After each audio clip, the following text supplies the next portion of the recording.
My guest is Judy Fyfe from St. Vincent de Paul. Good to see you again. Good to see you as well. So, how's the building coming along? Oh, well, if you've walked by Bagot and Charles, you'll see it's coming. There's work on it all the time.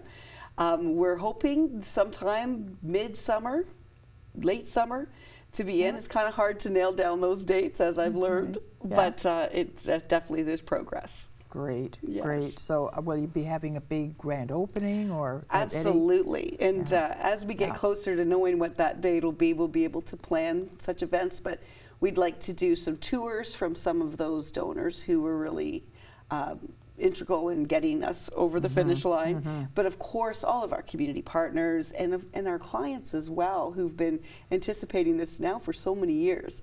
It'll be exciting to show them that it was worth the wait. So you're currently on Stephen Street. That's right. And I bet people, you've driven by it a dozen times and not noticed this. That's right. It's a little gem that's been there in broad daylight. What you turn out of that little tiny space absolutely boggles my mind. Meals. Yes. You have had how many meals a day? You know what? I looked, and in the month of March, we served over 3,700 meals. We averaged 178 a day. That is out of that little tiny building. That little tiny place. Amazing. And amazing. I'm impressed. This to me is a story of, if you just decide it's going to be done, you can find a way. We've got the most amazing team of volunteers that support that program.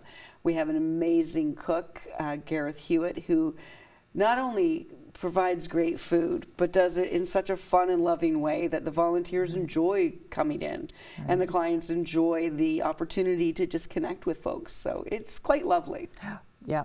It's I've not taken it, but it's and in such a small space. Yes. But beyond that, if someone is tight for money, you can get clothes, housewares. That's right. We are so blessed, all of us, to be living in such a generous city, and I truly mean that. The items that people will pack up into their car and drive across town, knowing that they're giving it to someone who could really just, use a helping hand. Maybe it's to get them through a tough time. Maybe it's, after years of being homeless, they're housed now. But now you need things like pillows for your sofa, or bedding for your bed, or dishes, a toaster, a radio, a television. And the generosity of this community is so beautiful and moving. And to know that someone's fresh start will be a fresh start to a life with dignity and maybe some of those creature comforts we call home.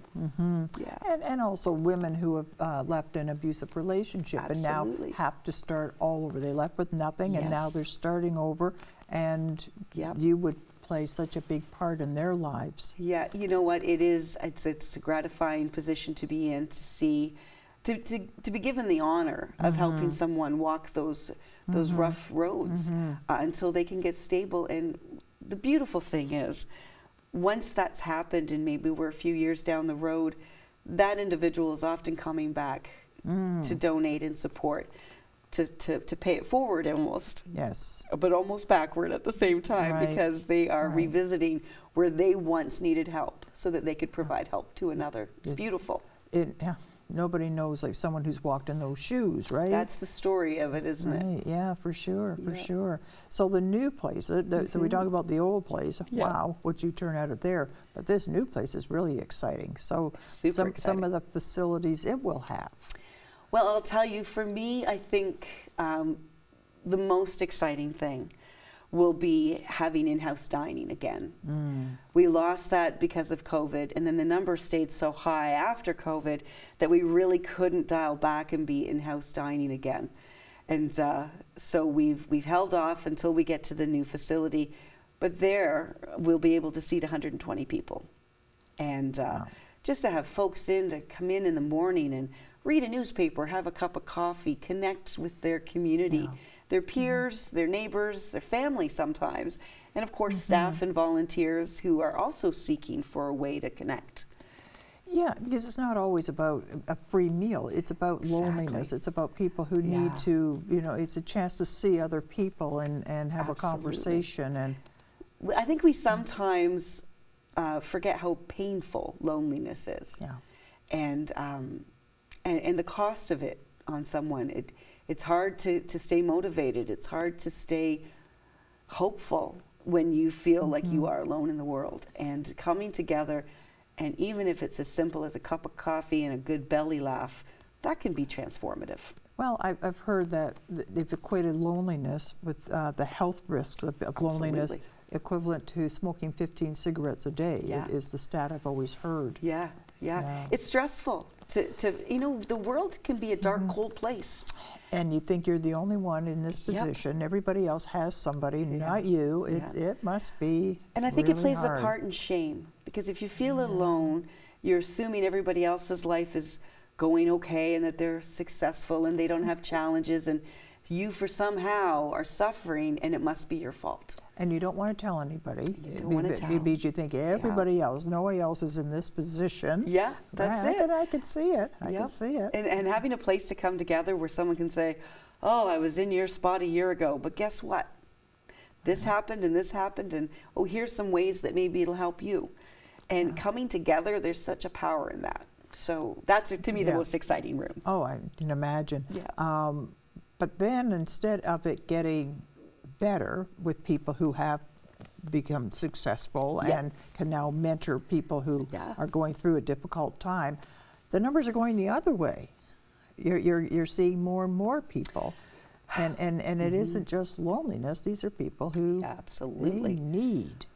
You know, the cost of paying rent or buying a home, which is out of the reach for many in our community. Sure. And then the cost of food. Yeah. Just an aside, I was at the grocery store, my local, and I went to pick up a box of cereal. It was $10.99 for a box of cereal. Good grief. But it was my favorite box of cereal. So I hemmed and hawed. And then you hold your nose and... But, you know, if dial back to when, say, I had my kids at home, you know, they're grown now, but if you've got children and you have to feed a family of 4 or 5 or 6, how are you doing that? Right. You know? Right. And so I think we focus, and rightfully so, on those in most need, perhaps the homeless or those living in extreme poverty. And that's a certain number, and we have to do our best to take care. Yeah. But there is a whole lot, and I would suggest a whole lot more, of people who've been kind of hanging on. Maybe they're working, but they're barely being able to pay rent and put food on the table. Yeah. They're into their credit. They've maybe sold everything they have of value so that they can keep, you know, the boat afloat. Right. But I think unless things change, those folks are going to need help.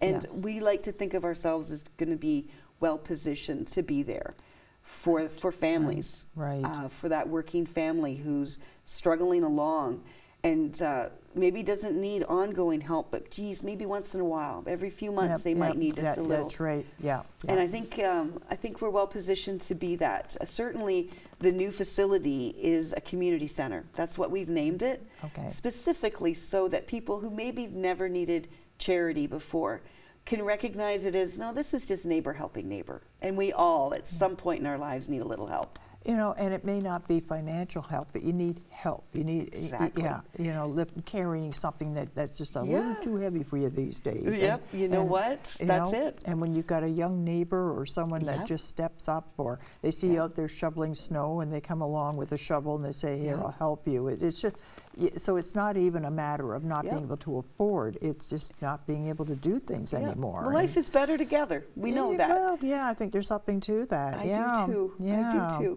So if people wanted to, obviously you need money. That would be the big one. That's the big we one. always do. We've got this building, and that could definitely use some help. Yeah. But also just our daily operations, because we are anticipating as the months roll on, depending on what happens with the tariffs and so forth, right. we could see another hike in already very high food costs and other costs associated with just living.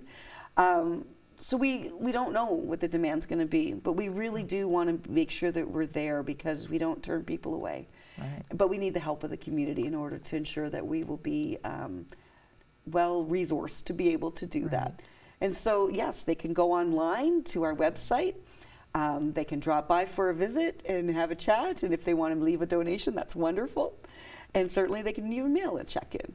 Terrific. We'll Yes. leave it at that. Thank you so much Excellent. for telling me about this. Oh, thank you for having me again. Okay.